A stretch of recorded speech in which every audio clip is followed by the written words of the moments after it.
Hello दोस्तों, स्वागत है आप सभी लोगों का राजस्थान एकेडमी पर।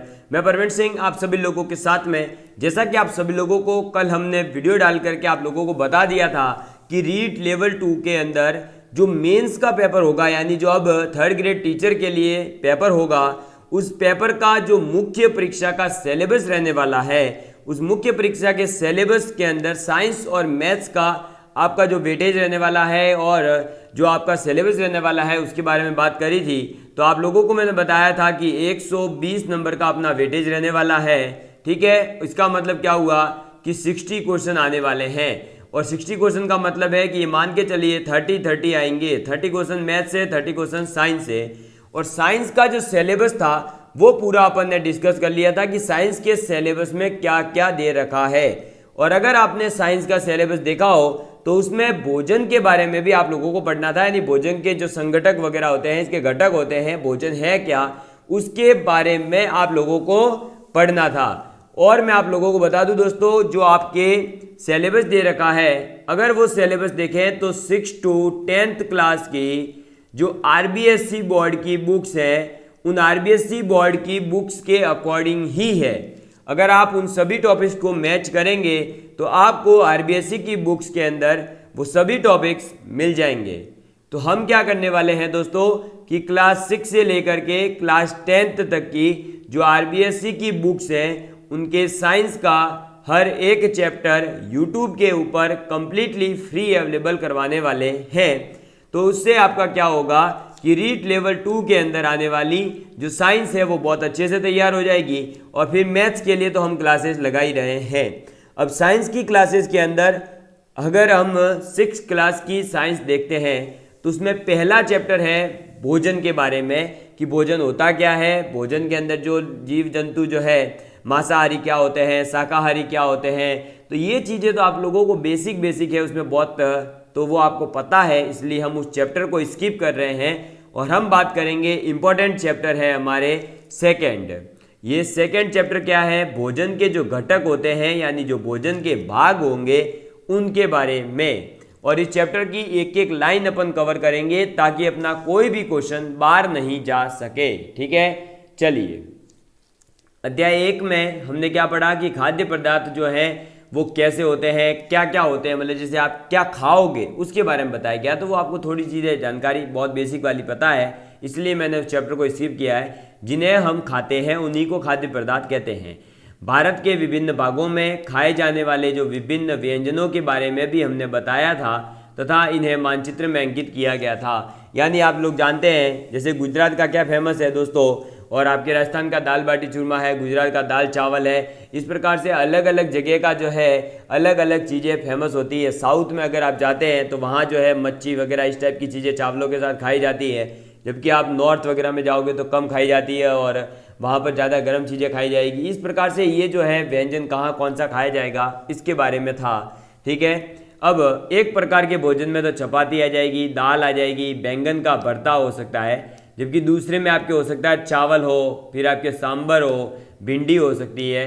और इसके अतिरिक्त भी कई प्रकार का, जैसे साउथ में उपम है, आपका अपम होता है, इडली है, डोसा है, वड़ा है, इस टाइप का, मछलियाँ हैं, फिर आपकी सब्जियाँ हैं। इस प्रकार की चीज़ें हो सकती है खाने में। ठीक है, अब ये एक डायग्राम बना के दिया गया है कि एक मटर और गाजर की सब्जी है, फिर एक पास में और कोई सब्जी है और एक रोटी चपाती रखी गई है। फिर एक क्रियाकलाप दिया गया है कि आपका जो क्रियाकलाप मतलब कुछ करके देखिए आप, तो ये हमें पढ़ने की ज़रूरत नहीं है, इसको हम स्किप मार सकते हैं, इसके लिए जो है हमें कोई ज़रूरी नहीं है। अब कभी कभी हम अपने भोजन में वस्तुतः इन सभी व्यंजनों को नहीं ले पाते। अब ऐसा तो है नहीं कि जो आपके जितने भी व्यंजन है वो सब एक साथ ही आप जो है अपने भोजन में ले लेंगे।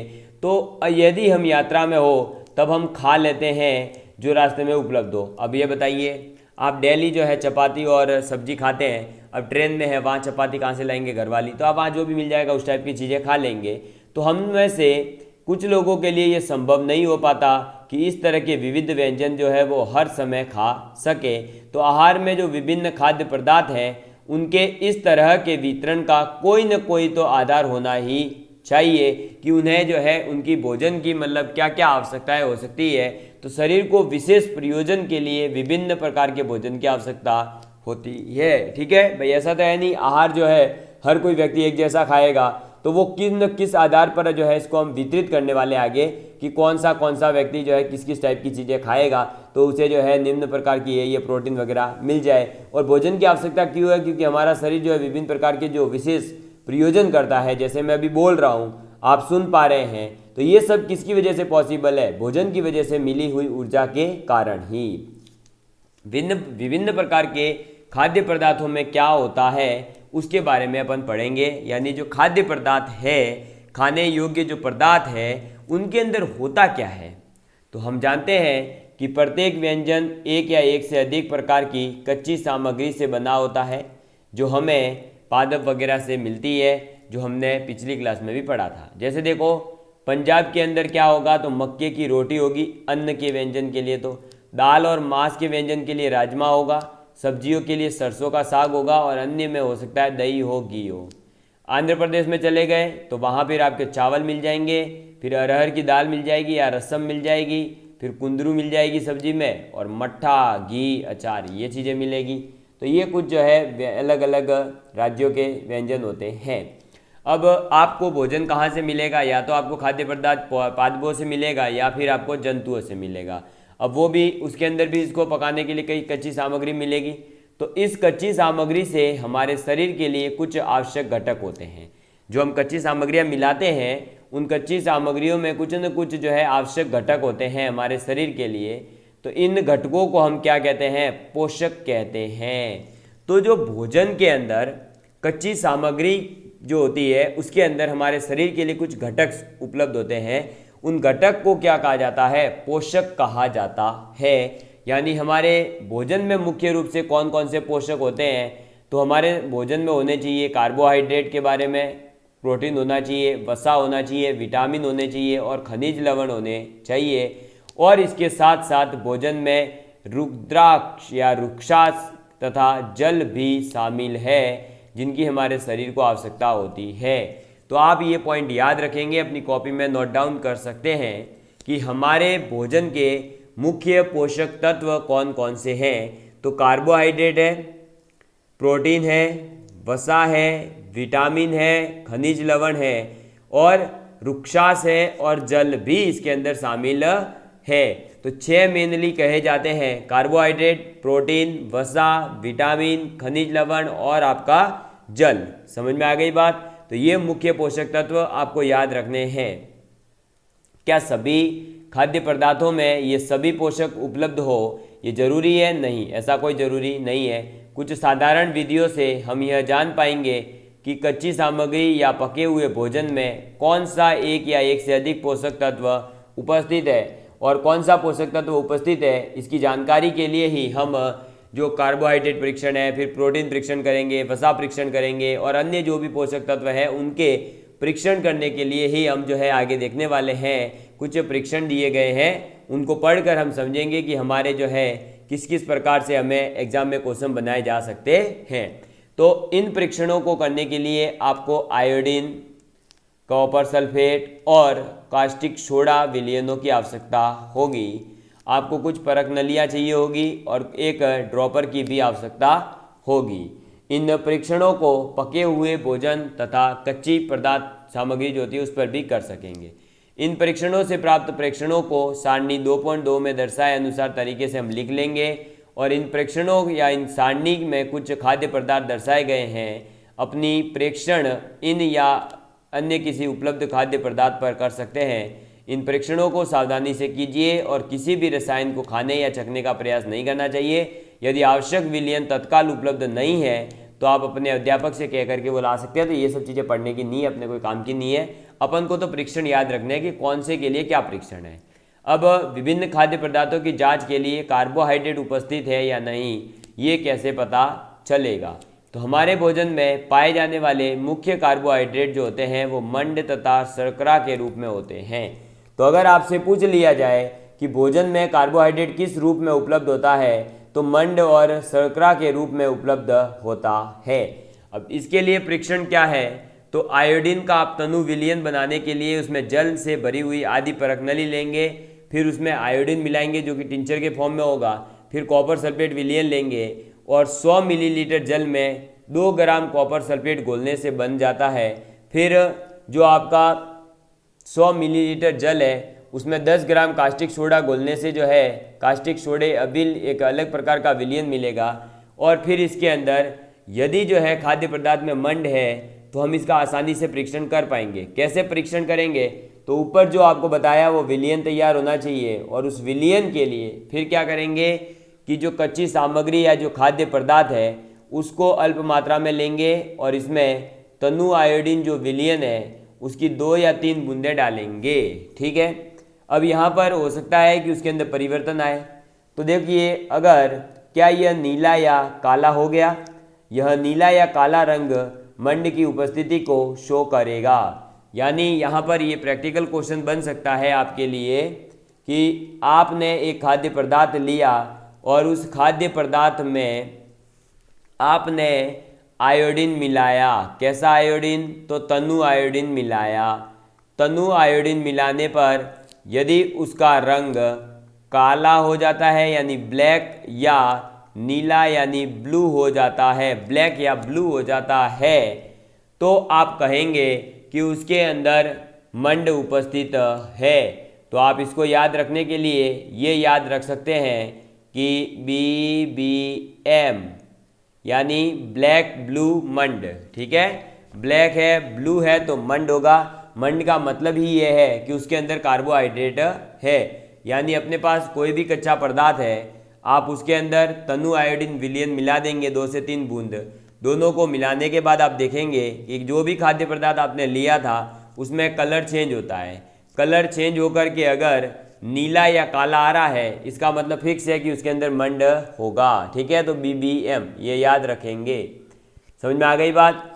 ये तो हुआ मंड का आपके परीक्षण, या हम कह सकते हैं कार्बोहाइड्रेट का परीक्षण।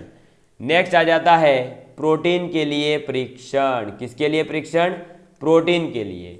तो प्रोटीन के परीक्षण के लिए क्या करेंगे, किसी भी खाद्य पदार्थ की थोड़ी सी मात्रा लेंगे और जिस खाद्य पदार्थ का परीक्षण करना है यदि वह ठोस है तो उससे पहले उसका जो है पेस्ट या फिर आप चूर्ण बनाने की हमें आवश्यकता होती है। तो हम उसको पहले पेस्ट या चूर्ण के रूप में कन्वर्ट कर देंगे। फिर खाद्य पदार्थ की थोड़ी मात्रा को हम पीस कर या मसल करके उसके चूर्ण को एक साफ परख नली के अंदर डाल देंगे। ठीक है, हमने क्या करा, परख नली में जो प्रोटीन है वो ले लिया, उसको जो अगर वो ठोस है तो हमने उसके पेस्ट के रूप में या चूर्ण के रूप में बदल देंगे। पेस्ट या चूर्ण के रूप में बदलने के बाद उसको एक साफ परख नली लेंगे, उसके अंदर डाल देंगे। ठीक है, फिर उस परख नली के अंदर 10 बूंद अपन क्या करेंगे, जल डाल देंगे। जल डालने के बाद में उसको अच्छी तरह से आप हिलाएंगे। उसको हिलाते हुए उसी परख नली के अंदर हम क्या करेंगे, 2 बूंद कॉपर सल्फेट का विलयन और 10 बूंद कास्टिक सोडे का विलयन डाल देंगे। यानी हम क्या करेंगे, सबसे पहले तो पदार्थ लेंगे, उसको पीस करके परख नली में भर देंगे। फिर उसके अंदर 2 बूंद आप जल डाल दो, फिर 2 बूंद आप जो है कॉपर सल्फेट डाल दो यानी CuSO4 डाल दो, फिर 2 बूंद आप उसके अंदर कास्टिक सोडा डाल दो और इस पूरे को फिर जो है अच्छे से आप हिलाएंगे। ठीक है, क्या क्या डाला, कास्टिक सोडा डाला, कॉपर सल्फेट डाला, इस प्रकार से ये विलयन मिक्स कर दिया और इसको जो है फिर आप बहुत अच्छे तरीके से हिलाएंगे। अब अगर पदार्थ का रंग जो है बैंगनी हो जाता है, कैसा हो जाए, बैंगनी रंग हो जाए, तो आप कहोगे कि प्रोटीन उपस्थित है। यानी आप इसको याद रखोगे BP। ठीक है, तो मंड के लिए है BBM, प्रोटीन के लिए है BP। यानी बैंगनी रंग हो जाएगा तो प्रोटीन उपस्थित है। समझ में आ गई बात, क्या है, प्रोटीन उपस्थित है। आपको पूछा जा सकता है इसमें, देखो क्वेश्चन कैसे कि एक तरफ आपका दे दिया जाए आवश्यक तत्व और दूसरी तरफ दे दिया जाए रंग। इधर दे दिया मंड, इधर दे दिया प्रोटीन, इधर दे दिया वसा, इधर दे दिया आपके कोई एक और फिर इधर जो है आपको पूछ लिया मंड के सामने लिख दिया बैंगनी, इसका क्रॉस मिलान बताइए। तो आप मिलान करते वक्त क्या ध्यान रखेंगे कि BBM यानी कि ब्लैक ब्लू और मंड, BP यानी कि बैंगनी और प्रोटीन। ठीक है, तो प्रोटीन परीक्षण कंप्लीट हुआ। उसके बाद में वसा के लिए परीक्षण, किसके लिए परीक्षण है, तो ये वसा के लिए परीक्षण है। वसा के लिए परीक्षण में क्या होगा, तो खाद्य पदार्थ की आप थोड़ी सी मात्रा लोगे और उसे फिर जो है कागज के टुकड़े में आप क्या कर दोगे, लपेट दोगे।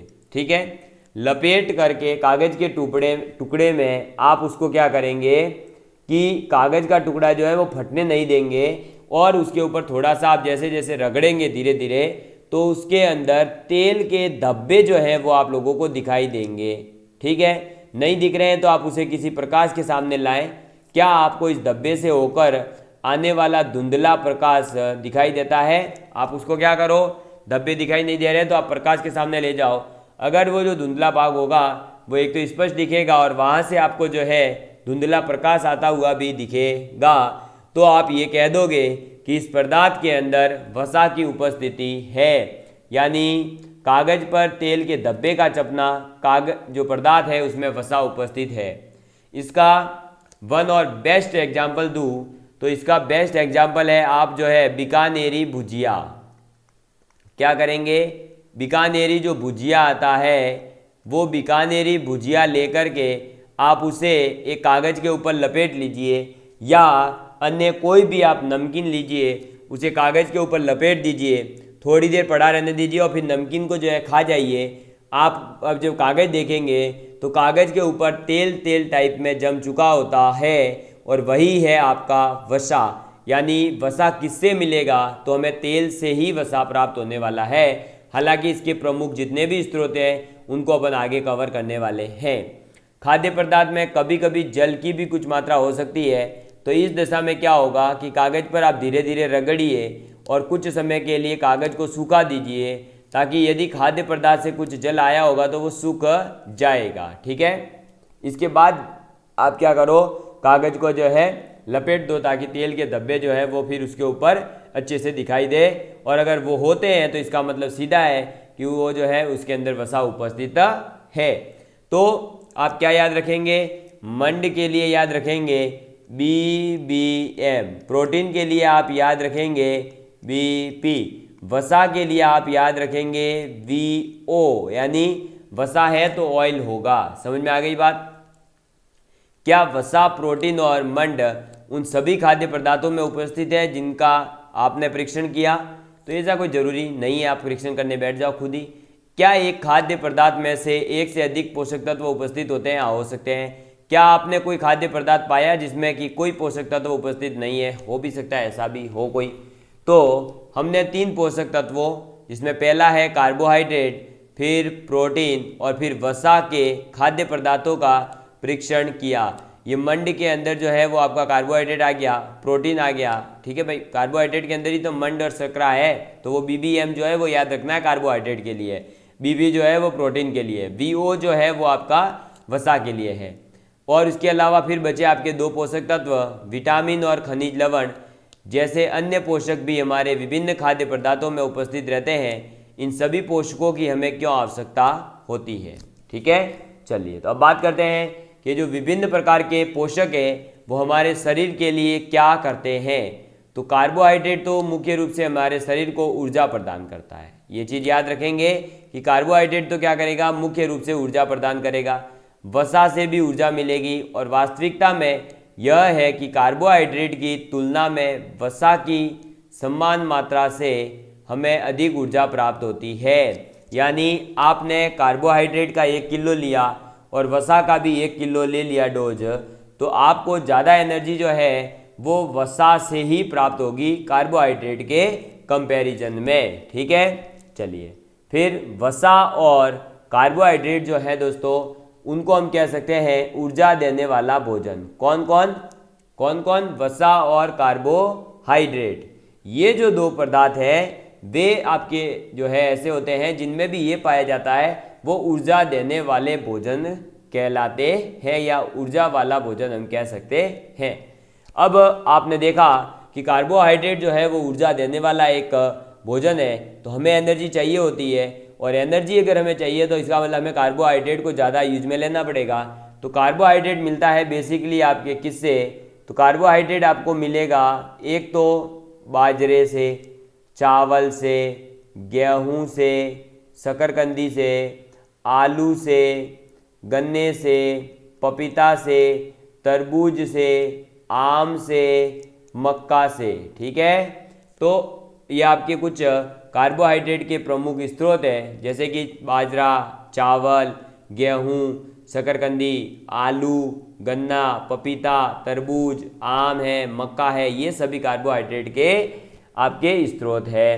ऐसे ही जो आपका ये बी नंबर पे दे रखा है, ये दे रखा है पादप स्रोत वसा के। ठीक है, ये क्या है, वसा के पादप स्रोत है, यानी पेड़ पौधों से मिलने वाले। ठीक है, ये कैसे स्रोत है, पादप स्रोत है, जिसमें मूंगफली आ जाती है, गिरी आ जाती है, तिल आ जाता है, सोयाबीन का तेल है, नारियल का तेल है, सरसों का तेल है, सूरजमुखी का तेल है, ये सभी आपके वसा का काम करते हैं। और जो जंतु स्रोत होते हैं वो कौन से हैं, तो मांस है, मछली है, घी है, दूध है, क्रीम है, मक्खन है, अंडे है, ये सभी आपके वसा के जंतु स्रोत के अंदर कहलाते हैं। ठीक है, चलिए आगे बढ़ते हैं। तो नेक्स्ट आ जाता है आपके, ये किसके बारे में दे रखा है, तो प्रोटीन के।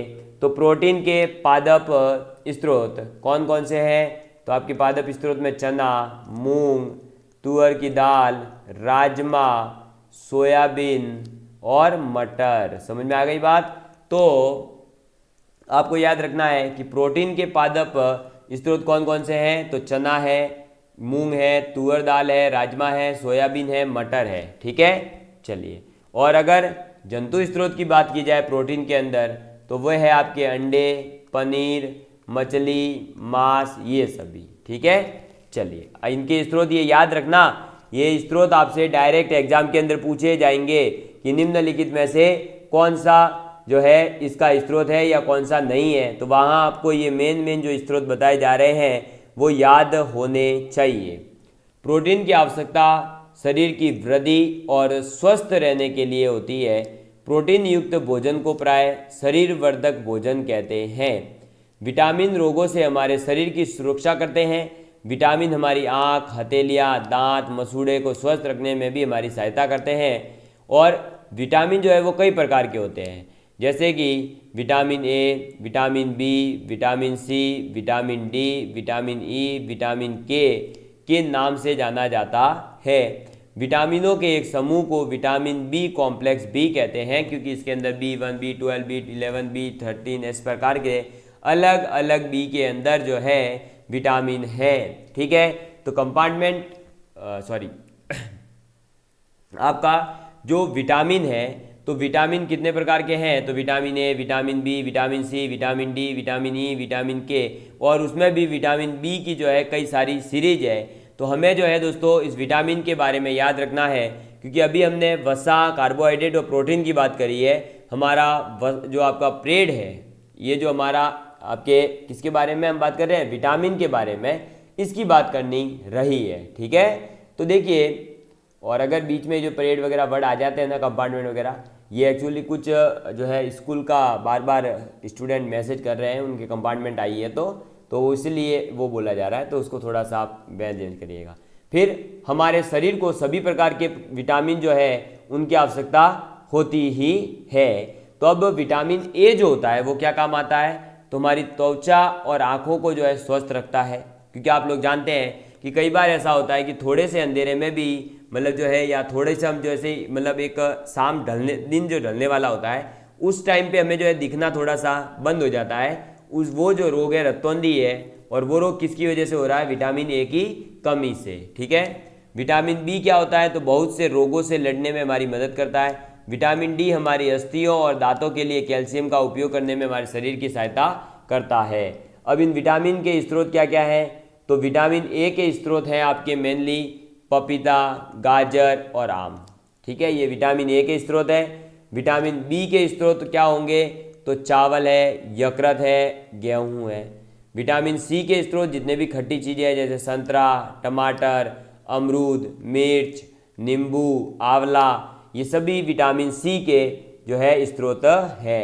और विटामिन डी में तो आ जाएंगे दूध है, मक्खन है, अंडे है, मछली है, ये सभी विटामिन डी के स्रोत है। ठीक है, चलिए आगे बात करते हैं।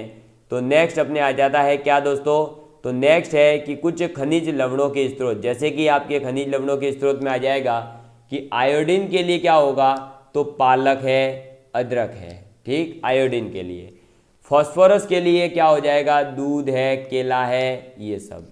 लोहे के लिए क्या होगा, तो पालक है, सेब है, यकृत है, ये सभी।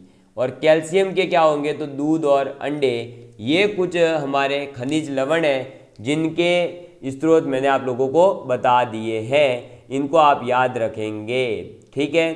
चलिए, फिर हमारा शरीर जो है वह भी सूर्य के प्रकाश की उपस्थिति से विटामिन डी बनाता है, ठीक है। और कोई भी सूर्य के प्रकाश में अगर नहीं रह पाता है, जिससे लोगों में इसकी कमी हो जाती है। ये क्या होता है कि जो भी सूर्य के कांटेक्ट में नहीं आ पा रहा है, पूरे दिन ऑफिस में बैठा है, पूरे दिन कहीं बैठे रहते हैं आप, तो आप जो है फिर आपके अंदर विटामिन डी की कमी होती है। हमारे शरीर के खनिज लवणों की आवश्यकता अल्प मात्रा में होती है। शरीर के उचित विकास और अच्छे स्वास्थ्य के लिए प्रत्येक खनिज लवण आवश्यक है। विभिन्न खनिज लवणों के कुछ स्रोत और चित्र जो है दिए गए हैं। अधिकांश खाद्य पदार्थों में एक से अधिक पोषक होते हैं, और जबकि आपने जो है सारणी के 2.2 में प्रेक्षणों को लिखते समय इस बात का ध्यान देना है हमें आगे कि भाई फिर भी किसी कच्ची पदार्थ में एक निश्चित पोषक की मात्रा दूसरे पोषक की अधिक हो सकती है या कम भी हो सकती है। उदाहरण, चावल में कार्बोहाइड्रेट की मात्रा दूसरे पोषकों से अधिक होती है, और इस आधार पर हम ये कह सकते हैं कि चावल कार्बोहाइड्रेट समृद्ध भोजन है, ठीक है। इन पोषकों के अलावा भी हमारे शरीर को आहारी रेशे, यानी जो है हमने पीछे पढ़ा था रक्षांश, और हमारे जो जल है उसकी भी आवश्यकता होती है। आहार रेशे रुक्षांश के नाम से भी जाने जाते हैं। जो आहारी रेशे हैं उनको हम रुक्षांश भी कहते हैं। हमारे खाने में रुक्षांश की पूर्ति मुख्यतः पादप पदार्थों से ही हो पाती है। रुक्षांश के मुख्य स्रोत हैं साबुत खाद्य, दाल, आलू, ताजे फल, सब्जियां, ये सभी। रुक्षांश हमारे शरीर को पोषक प्रदान नहीं करते हैं, फिर भी यह हमारे भोजन का आवश्यक अवयव है। इसका आयतन बढ़ा देते हैं। रुक्षांश बिना पचे हुए भोजन को शरीर से बाहर निकालने में भी सहायता करते हैं, ठीक है। तो ये सभी रुक्षांश के बारे में आप लोगों को याद रखना है। कुछ मैंने आपको जो है जितने भी आपके पोषक तत्व हैं उन सभी के जो है स्रोत भी बता दिए हैं, ठीक है। चलो आगे बात करते हैं। तो जल भोजन में उपस्थित पोषकों को अवशोषित करके या करने में हमारे शरीर की सहायता करता है। यह कुछ अपशिष्ट पदार्थ जैसे मूल तथा पसीने को शरीर से बाहर निकालने में सहायता करता है। सामान्यतः हमारे शरीर को जितने जल की आवश्यकता होती है वह हमें उन वस्तुओं से प्राप्त होता है जिन्हें हम द्रव्य के रूप में लेते हैं, जैसा कि जल है, दूध है, चाय है, ये सभी। इसके अतिरिक्त हम जो भी भोजन पकाते हैं उसमें भी पानी का प्रयोग किया जाता है। समझ में आ गई, ये तो बात आप लोगों को पता ही है। फिर ये क्रियाकलाप आ रहा है जो अपने कोई काम का नहीं है, ठीक है। फिर संतुलित आहार के बारे में पढ़ लेते हैं। तो संतुलित आहार का मतलब क्या है कि सामान्यतः पूरे दिन जो भी हम कुछ खाते हैं उसे आहार कहते हैं, और हमारे शरीर की वृद्धि और अच्छे स्वास्थ्य को बनाए रखने के लिए हमारे आहार में वे सभी पोषक तत्व उचित मात्रा में होने चाहिए जिनकी हमारे शरीर को आवश्यकता है। कोई भी पोषक तत्व जो है वो न आवश्यकता से अधिक हो और न ही कम होना चाहिए। हमारे आहार में पर्याप्त मात्रा में रुक्षांश तथा जल भी होता चाहिए। इस प्रकार के आहार को हम संतुलित आहार कहेंगे, यानी कि जितनी भी हमारे सुख सुविधाएं होती है, जितने भी हमारे पास में साधन वगैरह हैं, जो हम चाहते हो वो सब हमारे पास आ जाए तो हम जो है फिर आराम से अंबानी जी जैसी ज़िंदगी जिएंगे ना। तो ऐसे ही अगर हमारे पास में सभी प्रकार के जो भी हमारे पोषक तत्व हैं वो अगर एक ही खाने में उपस्थित हो जाए तो हम फिर इलकिस्ट में ही खा लेंगे, ठीक है। यानी हम किसी बड़ी होटलों में जाके खा लेंगे। इलकिस्ट तो एक होटल का नाम है, तो वो बता दिया मैंने। समझ में आई बात। अगर वो सब है थोड़े थोड़े भी निश्चित मात्रा में, यानी न्यूनतम से कम नहीं और मैक्सिमम से ज़्यादा नहीं, तो आप कहोगे कि ये भोजन एक संतुलित आहार है। प्रत्येक आयु वर्ग के लोगों को एक ही प्रकार के आहार की आवश्यकता होती है, या क्या यह भी सोचते हैं कि हमारा संतुलित आहार हमारे शारीरिक कार्य पर निर्भर करता है? एक सप्ताह की अवधि के बाद में आप पाएंगे तो ये सब अपने कोई काम का नहीं है, ठीक है। इसको याद रखना। फिर देखो, पोषक तत्व नष्ट न हो, क्या आप जानते हैं पकाते हुए हमें पोषक तत्व नष्ट हो जाते हैं? हाँ, अगर हम पानी वानी डालते हैं, उनको धोते करते हैं, तो उससे उसके ऊपर जो उपस्थित पोषक तत्व थे वो चले जाते हैं। फिर देखिए, छिलका उतार कर यदि सब्जियों और फलों को धोया जाता है तो संभवतः उनके कुछ विटामिन जो है नष्ट हो जाएं। और सब्जियों और फलों की त्वचा में कई महत्वपूर्ण विटामिन और खनिज लवण होते हैं। चावल और दालों को बार बार धोने से उनमें उपस्थित विटामिन और खनिज लवण अलग हो जाते हैं। हम जानते हैं कि हमारे पकाने के समय जो भोजन का स्वाद बढ़ता है तथा इससे पचाने में आसानी होती है। इसके साथ साथ पकाने में कुछ पोषक तत्वों की हानि भी हो सकती है। यदि भोजन पकाने में अत्यधिक जल का उपयोग किया जाता है तो बाद में उसे फेंक दिया जाता है तो कई लाभदायक प्रोटीन और खनिज लवणों की हानि हो सकती है। पकाने में विटामिन सी आसानी से गर्मी से नष्ट हो जाता है। क्या यह उचित नहीं होगा कि हम अपने आहार में फल और कच्चे सब्जियों को सम्मिलित करें? पूजा ने सोचा कि ये जो उसमें है, पूजा एक नामक व्यक्ति है जिसके नाम पर ये पूरा चैप्टर अपन पढ़ रहे हैं, कि हर समय वसा युक्त खाना ही सर्वोत्तम भोजन है। एक कटोरी कार्बोहाइड्रेट भोजन की अपेक्षा एक कटोरी वसा युक्त भोजन अधिक ऊर्जा देगा। क्या ऐसा नहीं होता? अतः उसने तली हुई चीज़ें, समोसा, पूरी, मलाई, रबड़ी, पेड़ा आदि प्रचुर जो वसा युक्त भोजन की ही खाया और इसके अलावा कुछ नहीं खाया। क्या आप जानते हैं कि यह ठीक था? निसंदेह नहीं। क्यों? क्योंकि एक ही चीज़ बार बार खाओगे तो उसकी अधिकता हो जाएगी और जो न्यूनतम है उसकी कमी हो जाएगी। इतना अधिक वसा युक्त भोजन खाना हमारे लिए बहुत हानिकारक हो सकता है। हमारे शरीर में वसा की मात्रा अत्यधिक होना मोटापे का कारण बन जाती है। अभावजन्य रोग। एक व्यक्ति खाने के लिए पर्याप्त भोजन पा रहा है लेकिन कभी कभी उसके भोजन में किसी विशेष पोषक तत्व की कमी हो जाती है। यदि यह कमी लंबी अवधि तक रहती है तो वह व्यक्ति उसके अभाव से ग्रसित हो जाता है। एक या अधिक पोषक तत्वों का अभाव हमारे शरीर में रोग और विकृतियां उत्पन्न कर सकता है। वे रोग जो लंबी अवधि तक पोषकों के अभाव के कारण होते हैं उन्हें अभावजन्य रोग कहते हैं। ठीक है, पोषकों की अभी जो है कमी हो या पोषकों का जो अभाव हो तो उसके कारण, तो इसे क्या कहेंगे आप? अभावजन्य रोग। यदि कोई व्यक्ति अपने भोजन में पर्याप्त प्रोटीन नहीं ले रहा है तो कुछ रोग हो सकते हैं, जैसे वृद्धि का अवरुद्ध होना, चेहरे पर जो है सूजन आ जाएगी, बालों के रंग का उड़ना, त्वचा की बीमारियां, पेचिश, ये सब। यदि प्रोटीन तथा कार्बोहाइड्रेट दोनों ही किसी व्यक्ति के आहार से एक लंबे समय तक अनुपस्थित रहे तो उसकी वृद्धि पूरी तरह अवरुद्ध हो जाएगी। ऐसा व्यक्ति बहुत दुबला पतला हो जाएगा। वह इतना दुर्बल हो जाएगा कि चलने में भी असमर्थ होगा। अगर 1 महीने खाना वाना नहीं खाएगा तो यार हालत खराब हो जाएगी ना। विभिन्न विटामिन और खनिज लवणों के अभाव से विभिन्न रोग और विकृतियां उत्पन्न हो जाती है। ये अपने कोई काम का नहीं था, ये भी कोई काम का नहीं है। बस आपको यहाँ याद रखना है कि ये टेबल बहुत काम की है। विटामिन ए यानी कि क्षीणता, दृष्टिहीनता, कमजोर दृष्टि होती है अंधेरे में, यानी रात के जो है उजाला जो है होने वाला, मतलब अंधेरा जब छाने वाला होता है तब कम दिखाई देता है, कभी कभी पूरी तरह से दिखाई देना बंद हो जाता है। विटामिन B1 यानी बेरी रोग, दुर्बल पेशियां और काम करने वाले की कमी। विटामिन सी, स्कर्वी रोग, मसूड़ों से खून निकलना, घाव भरने में अधिक समय लगना। विटामिन डी, रिकेट्स यानी कि अस्थियों का मुलायम होकर के मुड़ जाना। कैल्शियम, अस्थियां और दंत क्षय, कमजोर अस्थियां और दंत क्षय। आयोडीन, घेंगा रोग, गांटर, गर्दन की ग्रंथि जो होती है उसका फूल जाना और बच्चों में मानसिक विकलांगता होना। लोहे का स्रोत क्या? अरक्तता और कमजोरी। समझ में आ गई बात? क्लियर है? तो ये टेबल अपने को बहुत अच्छे से याद होनी चाहिए। इसी के साथ अपने चैप्टर होता है कंप्लीट। मुख्य पोषक तत्वों के आप नाम लिखेंगे और फिर आप जो है ये सभी क्वेश्चंस खुद कर लेंगे। अगर आपको कहीं पर भी किसी भी प्रकार की कोई समस्या आती है तो आप कमेंट करके ज़रूर बताइएगा, आपकी समस्या का समाधान हो जाएगा।